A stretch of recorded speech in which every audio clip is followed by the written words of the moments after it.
She was 63 years old when the last entry appeared in her classroom ledger. The date was September 14th, 1879. The name written in the student column was not a name anyone in the school district had officially approved, because officially the student did not exist. The entry read only this: departed. One word. No explanation. No forwarding address. No parting note from a family that had, for 7 years, trusted this woman with something the world was not ready to understand. Her name was Maren Elspeth Voss. She had taught in a one-room schoolhouse outside the settlement of Volga Creek, in a region whose original name had been stripped from every map printed after 1850. She had taught reading, arithmetic, natural history, and letters to 31 children over the course of 14 years. 30 of those children were ordinary by every measure the 19th century cared to apply. The 31st was not. The child's name was Pell. That was the name Maren used in her ledger, and that was the name she used in the 11 letters she wrote between 1872 and 1879 to her younger sister Dagny, who lived in a river town 3 days' travel east. Those letters survived because Dagny kept them. Dagny kept them because she understood, even from a distance, that her sister was witnessing something that would one day require a witness. She stored them inside the false bottom of a cedar chest she had built herself. They were not discovered until 1941, when the chest was donated to a county historical archive after Dagny's granddaughter passed. The archive catalogued them as personal correspondence, gave them a box number, and forgot them. That is how history works when it chooses not to remember. If you have never considered that the official story of the 19th century, the one built around railroads and industrialists and the steady march of progress, might be a story written by the people who won, then this channel is going to be difficult for you. And if you have already started asking why so many courthouses built before 1880 looked like they were designed for ceilings twice as high as any human family would ever need, then you already know why you are here. Subscribe now, because what Maren Elspeth Voss wrote in those letters is not the kind of information that stays on one platform for long. Maren had not sought out this assignment. She had been appointed by a settlement council that needed someone willing to live in a converted grain storage structure 12 miles from the nearest town centre. The pay was modest. The conditions were harder than modest. She accepted because she had nowhere else she wanted to be. Her husband had died in 1868. Her children were dispersed. She had her books, her ledger, her careful handwriting, and a stubborn belief that teaching was the only profession that placed the future directly in your hands. The family appeared at the schoolhouse door in the autumn of 1872. She described the father in her first letter to Dagny as tall in a way that the word tall does not cover.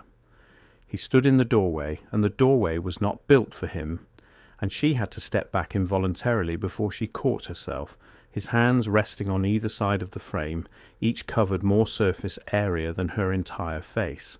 She was not given to exaggeration.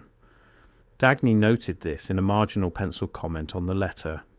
My sister has never exaggerated once in her life, so whatever she saw it.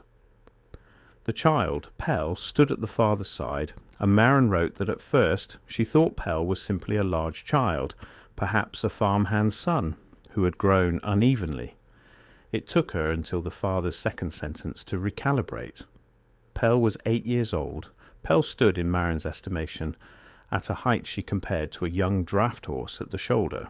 She wrote, I am not yet certain what I am looking at, but I know that what I am looking at is a child, because no adult looks at the world with that particular combination of uncertainty and hunger that children carry before the world teaches them to hide both. The father spoke with an accent she could not place.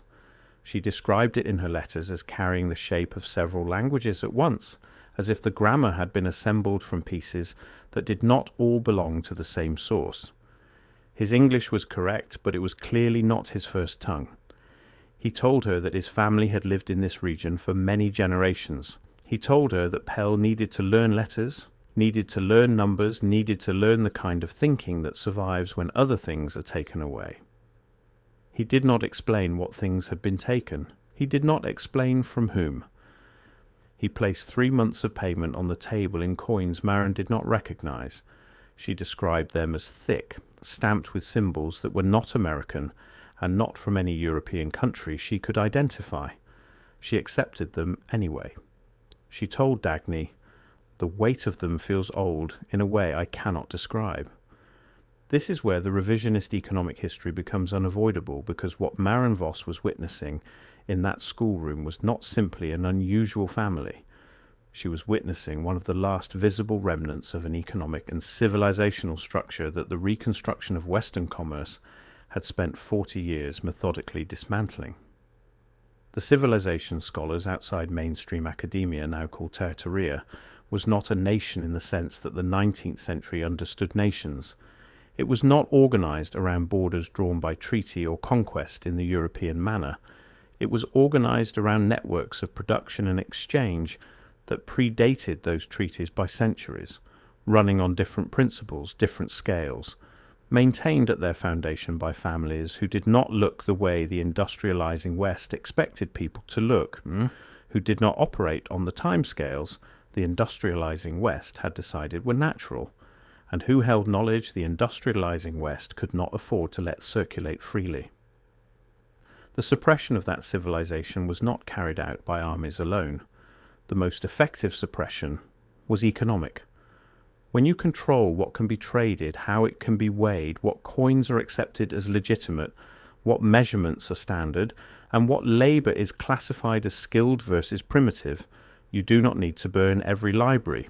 You simply make the knowledge that library contains impossible to convert into survival. You starve the tradition out. By 1872, most of the families who had maintained the old networks were gone. Some had been dispersed by what official history calls westward expansion.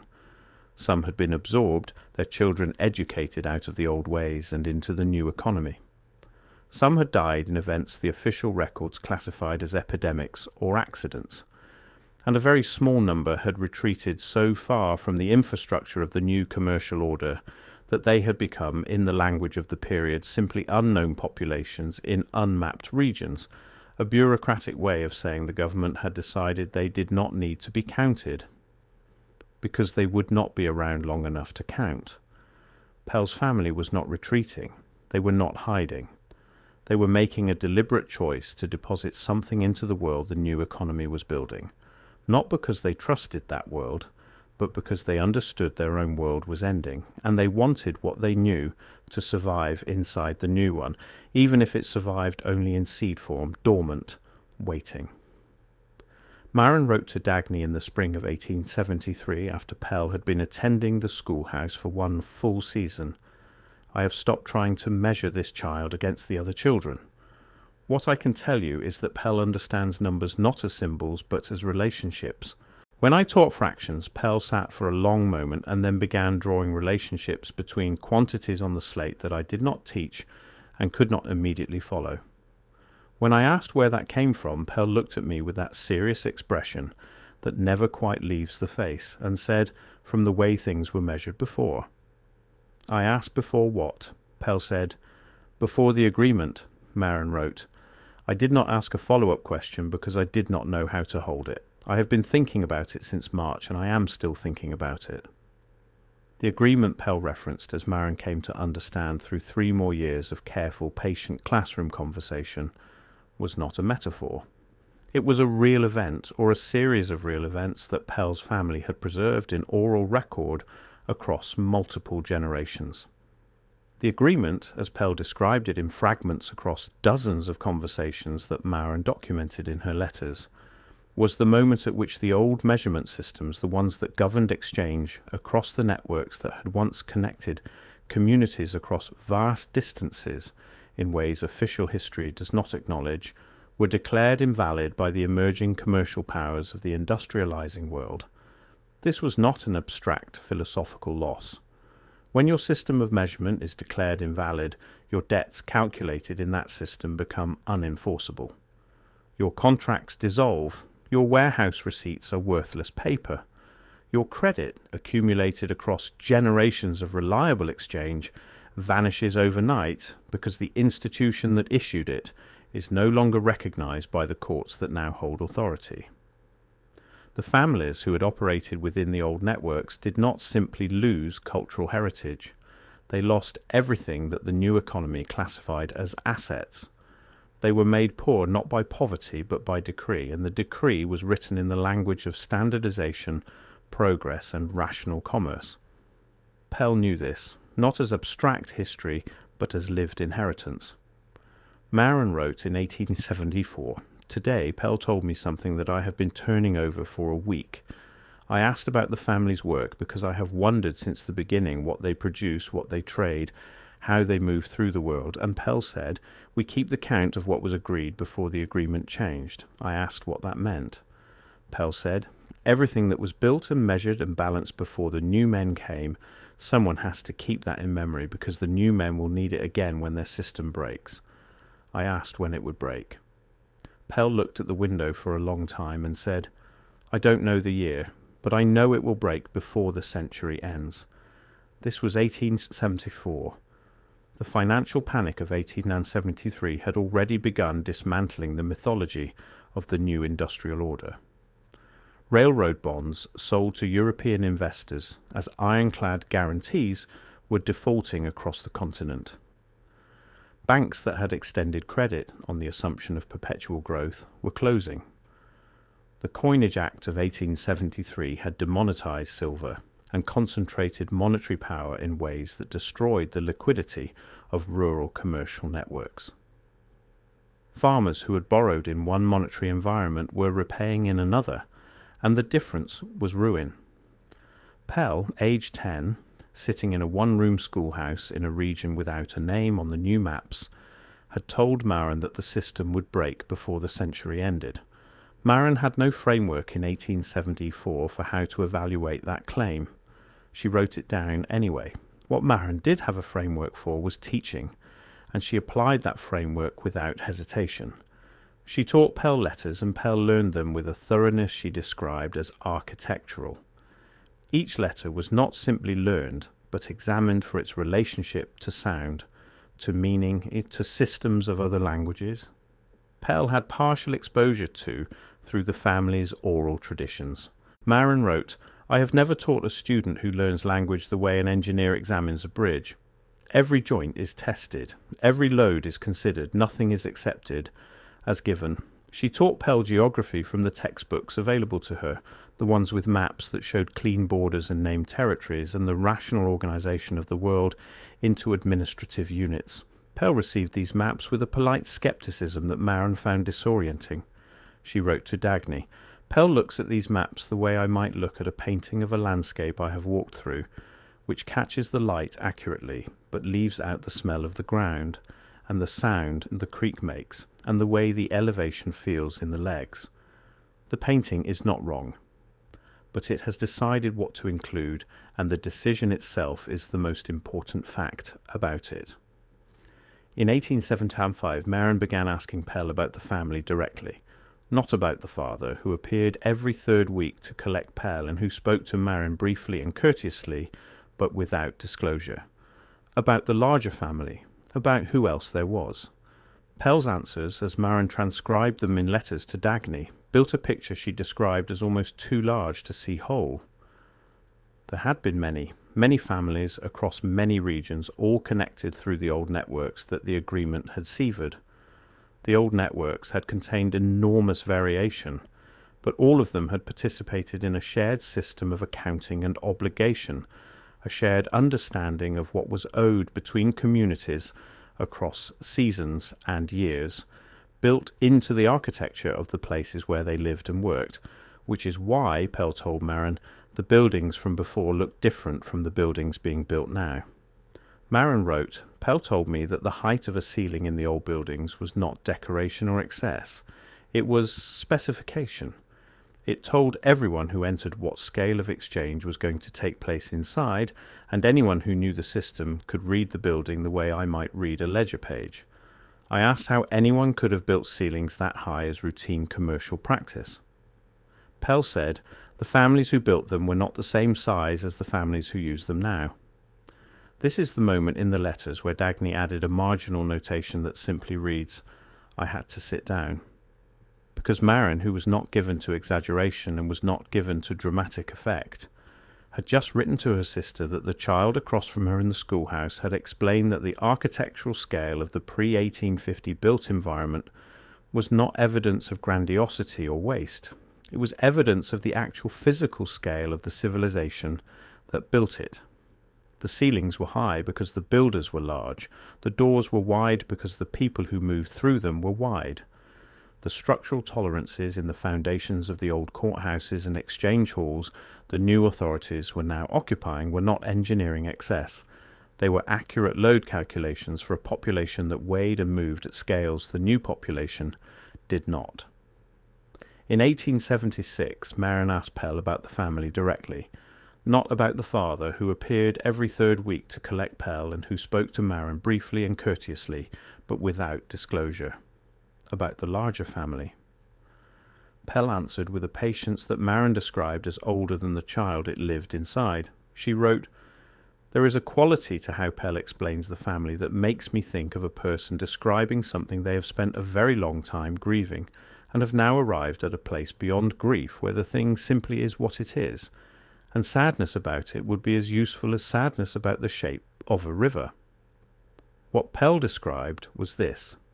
The family, in the old sense, was nearly gone. There had been a network of kin, spread across a geography that Pell described in terms Maren could not always map onto the official cartography, but which she estimated covered what is now called the upper middle portion of the continent, and which the old naming systems, according to Pell, had organized around waterways and elevation patterns rather than around the straight lines the new surveyors preferred.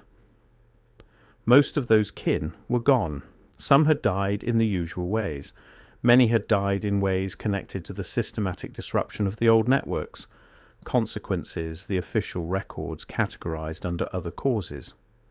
A few had found ways to exist at the edge of the new economy, working without documentation, occupying spaces the new administration had not yet decided to notice. Pell's immediate family occupied a piece of land in a region not yet formally surveyed into the land grant system. That would change, Pell said, and when it did, they would need to move again.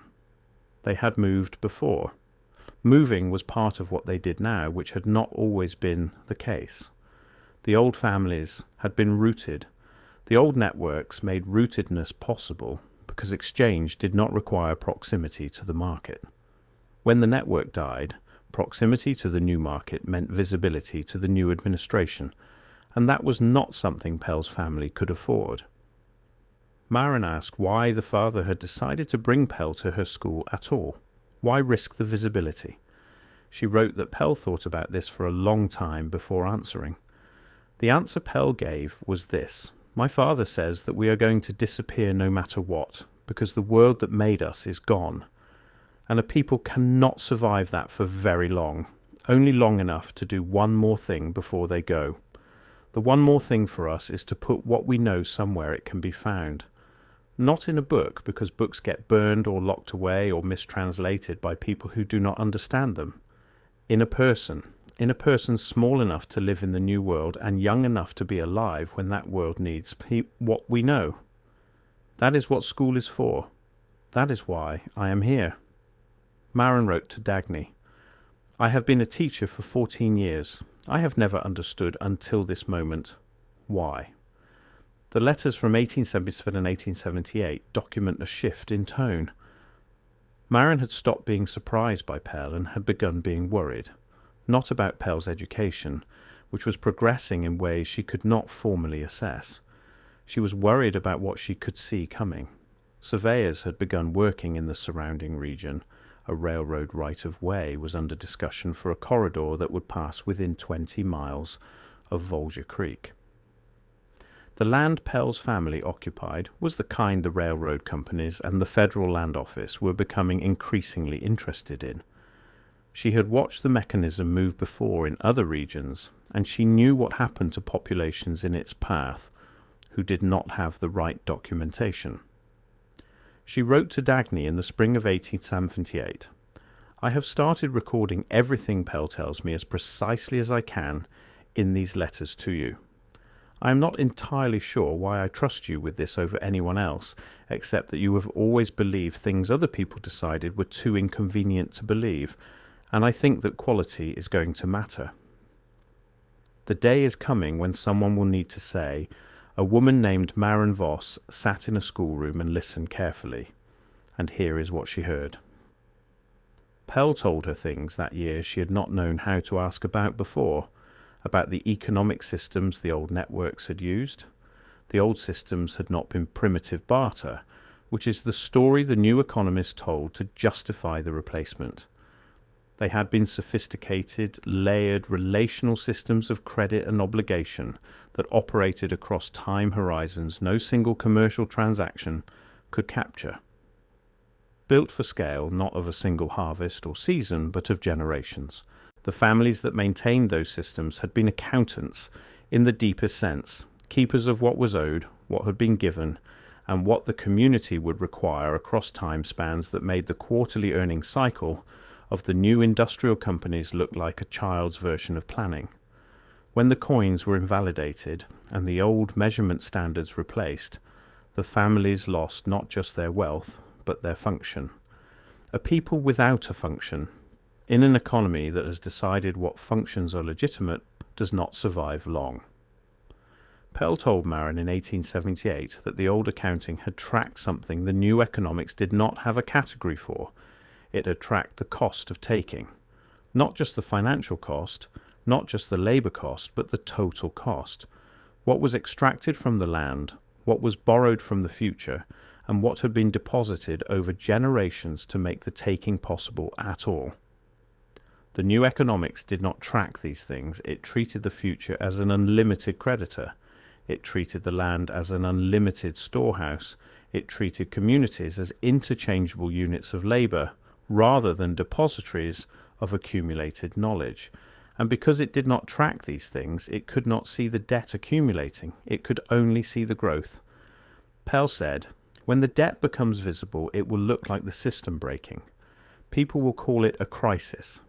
They will look for someone to blame inside the system, but the debt is not inside the system. The debt is the system. The day it becomes visible is just the day the accounting catches up. Maren wrote to Dagny after transcribing this.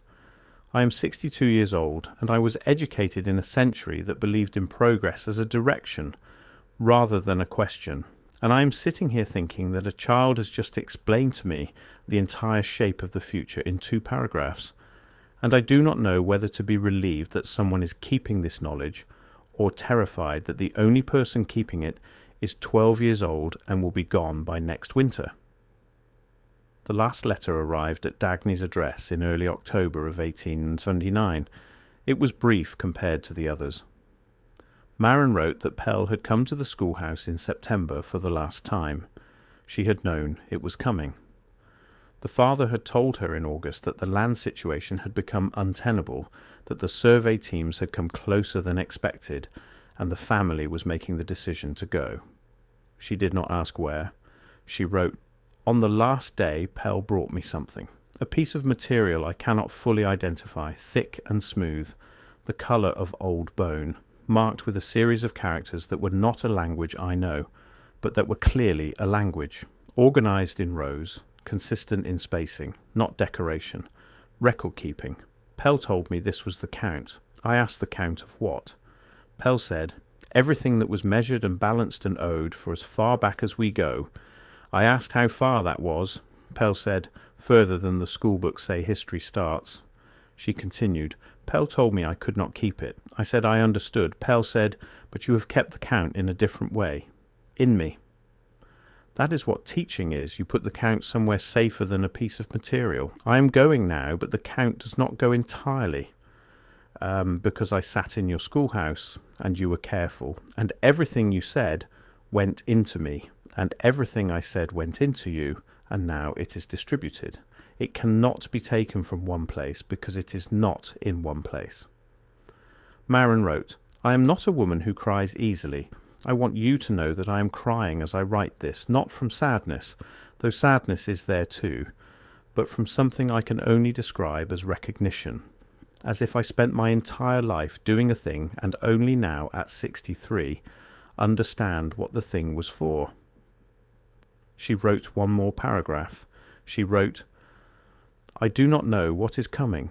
Pell told me the count would find its way to people who could use it when the time came, and I find that I believe this, which is strange because I have never been the kind of person who believes things without evidence, and the evidence here is thin." But I looked at that child one more time before Pell walked out the door of my schoolhouse for the last time, and I thought, the evidence is not thin. The evidence is sitting right in front of me. 12 years old, 7 feet tall, calm, prepared, walking away into a world that does not have a name for what it is looking at, carrying everything that world was supposed to forget. She signed the letter. Dagny kept it in the cedar chest she had built. The cedar chest went to the archive. The archive gave it a box number. And for 62 years the Count sat in the dark, waiting for someone to open the box. The question official history cannot answer is not whether these families existed. The skeletal and architectural evidence for populations of non-standard human scale in the pre-1880 North American record is extensive enough that the debate is no longer really about existence. Dozens of newspaper accounts from the period between 1840 and 1890, published in regional papers across the Midwest and the Upper Plains, describe the discovery of burial sites containing remains that do not conform to the skeletal proportions of the contemporary population. These accounts were published, then gradually stopped being cited. The institutions that might have preserved the physical evidence made decisions about what to archive, what to classify, and what to send to facilities from which materials do not return. This is an institutional behavior pattern that anyone who has worked with archival collections recognizes as the ordinary operation of bureaucratic priority setting in the service of a particular theory of what is real. The question official economic history cannot answer is not whether the standardization campaigns of the 1860s and 1870s destroyed alternative economic networks.